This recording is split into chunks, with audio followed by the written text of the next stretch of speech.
Cancers must now raise the vibration of their trust in themselves.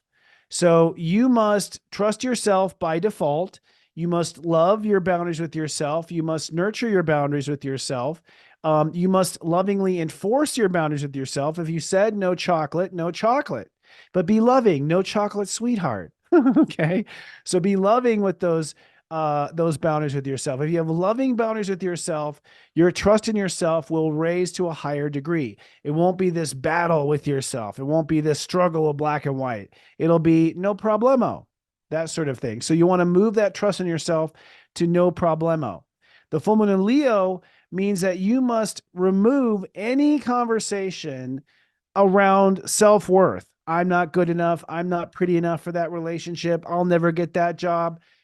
If you maintain thoughts of low self-esteem, which are all ridiculous and in your mind anyways, you will hold yourself back from the new era. You have to just go ahead and have self-worth. You're better off with someone in the world going, who do you think you are? You're better off with that than you are holding yourself back to avoid that one embarrassing moment. I'd much rather be humiliated and laughed off stage than have never gotten on the stage in the first place.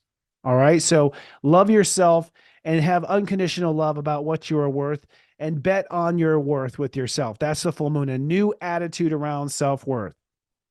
Now, your ego and your mind are going to get caught up in relationships. Your ego and your mind are going to get caught up in wanting to prove to your ex.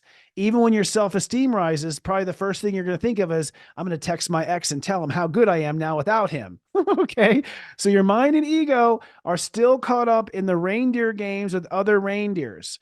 And you have to be very careful and walk very carefully not to text, not to drunk text, not to reach out, not to have the last word, not trying to dominate and prove that you're worthy to them. If you don't opt out of those games in your long-term relationships, you're going to stay stuck in the old era, in my humble opinion.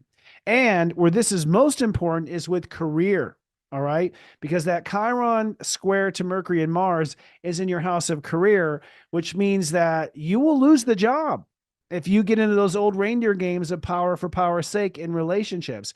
If you project onto your boss what you want to say to your ex, it's over. You're not going to go very far, or you're going to get stuck in that job that's going nowhere, or you're not going to find the job that you deserve because you're playing the old power games.